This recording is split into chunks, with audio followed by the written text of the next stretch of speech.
Selamat pagi Bapak Ibu Saudara sekalian. Selamat datang dalam acara Sarapan Sadar bersama saya Pak Saparman.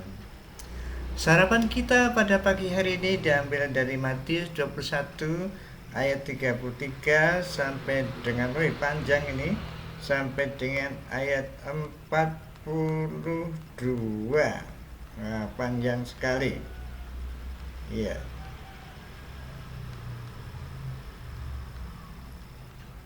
Oke, saya bacakan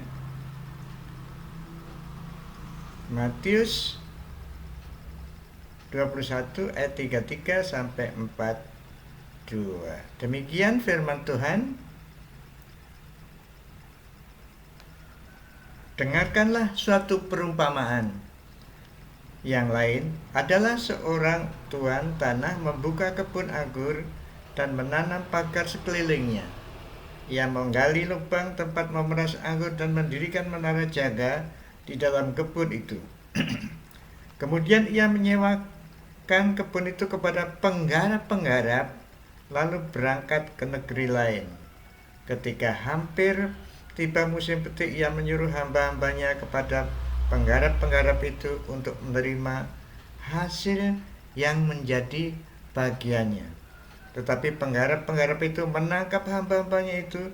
Mereka memukul yang seorang, membunuh yang lain, dan melempari yang lain pula dengan batu. Kemudian Tuhan menyuruh pula hamba-hamba yang lain, lebih banyak daripada yang semula. Tetapi mereka pun diperlakukan sama seperti kawan-kawan mereka. Akhirnya ia menyuruh anaknya kepada mereka, katanya, "Anakku akan mereka segani." Tetapi ketika penggarap-penggarap itu melihat anaknya itu, mereka berkata seorang kepada yang lain, "Ia adalah ahli waris, mari kita bunuh dia, supaya warisannya menjadi milik kita." Mereka menangkapnya dan melemparkannya keluar kebun anggur itu, lalu membunuhnya. Maka apabila Tuhan kebun anggur itu datang, apakah yang akan dilakukannya dengan penggarap-penggarap itu? Katanya kepada mereka, ia akan membinasakan orang-orang jahat itu, dan kebun anggurnya akan disewakan kepada penggarap-penggarap lain yang akan menyerahkan hasilnya kepadanya pada waktunya. Kata Yesus kepada mereka, "Belum pernahkah kamu baca dalam kitab suci, batu yang dibuang oleh tukang-tukang bangunan telah menjadi batu penjuru? Hal itu terjadi dari pihak Tuhan, suatu perbuatan ajaib di mata kita. Sebab itu aku berkata kepadamu bahwa kerajaan Allah akan diambil daripadamu dan akan diberikan kepada suatu bangsa yang akan menghasilkan buah kerajaan itu." Ya, ini sampai ayat 43. Nah, Bapak Ibu Saudara sekalian, kita baru merenungkan ayat-ayat sebelumnya berhubungan dengan perumpamaan juga, tapi itu memberikan jawaban kepada Yesus itu memakai kuasa apa sampai membersihkan bait Allah, sampai menjungkir balikkan meja-meja tukang jual merpati dan tukang tukar uang itu. Nah, lalu diberitahu bahwa ada dua orang anak itu, mana yang menerima, mana yang taat, mana yang tidak taat. Intinya sebetulnya orang-orang itu, para imam kepala dan ahli Taurat, menolak Yesus, menolak berita Yohanes yang menyiapkan Kristus Mesias, tapi juga menolak Yesus Kristus. Intinya ini menolak. Dan nanti selanjutnya menolak terus. Dan cerita ini dalam penggarap-penggarap ini jelas sekali, yang dimaksud itu jelas adalah mereka menolak Yesus Kristus. Yesus datang secara fisik kepada orang Israel itu memenuhi janjinya. Ya, ingat janjinya itu kepada orang Israel, ya, bukan kepada orang non-Yahudi. dan janjinya ia akan mendirikan kerajaannya, Mesias, Raja segala raja, anak Daud. Tetapi kita lihat dalam peristiwa-peristiwa yang baru kita pelajari, renungkan beberapa ayat-ayat sebelumnya, mereka menolak Yesus sebagai raja. Kemudian diberi perumpamaan lagi ini, penggarap-penggarap ini. Dan penggarap-penggarap ini membunuh hamba-hamba utusannya. Dan kalau kita baca Alkitab, orang Israel banyak membunuh nabi-nabi. Jadi hamba-hambanya yang banyak yang dibunuh oleh orang Israel, menolak perintah dari Allah, menolak nabi-nabi, dan sekarang menolak Yohanes dan menolak Yesus. Dan ayat-ayat tadi menjelaskan, ditanya sendiri, kalau yang datang yang empunya sendiri bagaimana? Jawab mereka, penggarap-penggarap itu adalah jahat, dan penggarap-penggarap akan diberikan kepada penggarap lain yang menyerahkan hasilnya.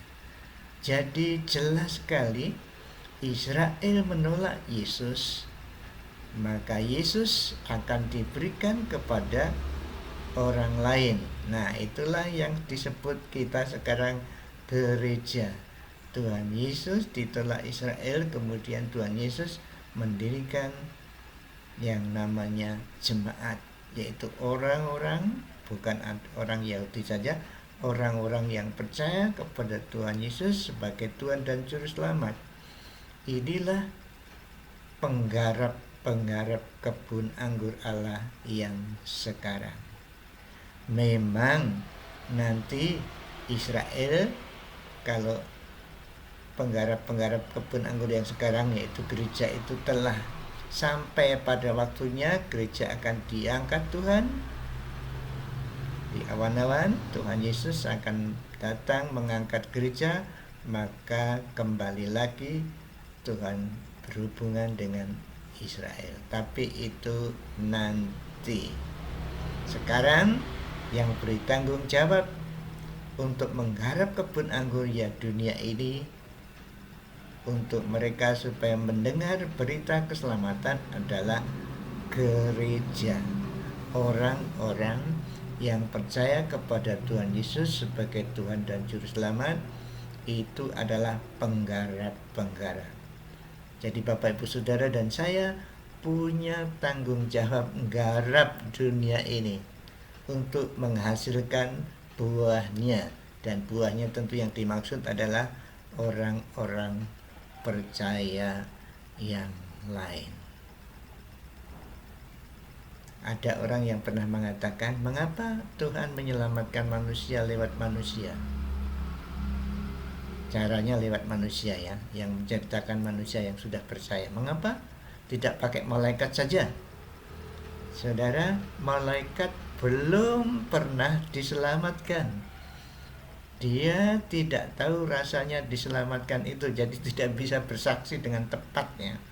Oleh karena itu Tuhan memilih orang-orang percaya menjadi alatnya penggarap kebun anggur itu, karena orang percaya mengalami bagaimana rasanya dosa itu diampuni.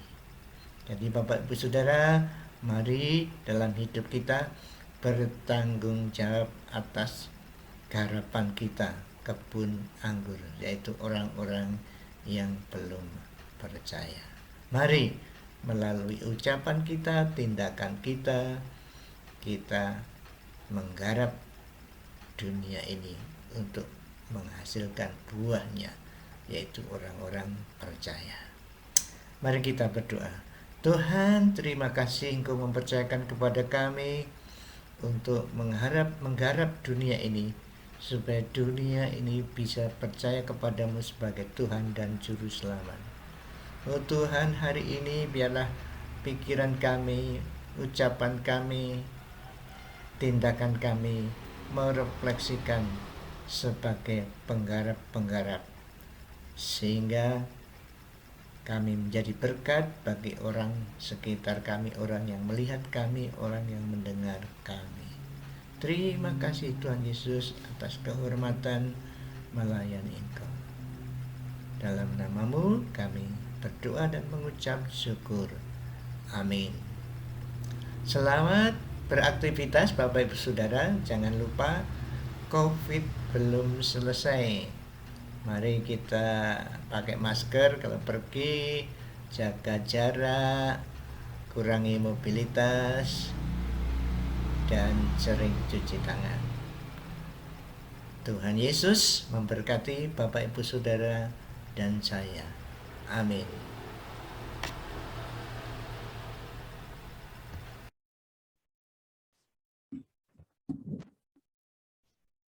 Terima kasih Bapak Ibu Saudara telah mengikuti acara Sarapan Sabda. Jikalau ada kritik atau saran, silakan menghubungi kami. Ini ya. Jadi kalau ibu-ibu punya kritik supaya acara kita lebih baik lagi atau ingin kontak, silakan hubungi kami dengan WA Saparman 0818979114 atau kirim email saparman2021@gmail.com. Terima kasih, Tuhan memberkati Bapak Ibu Saudara sekalian.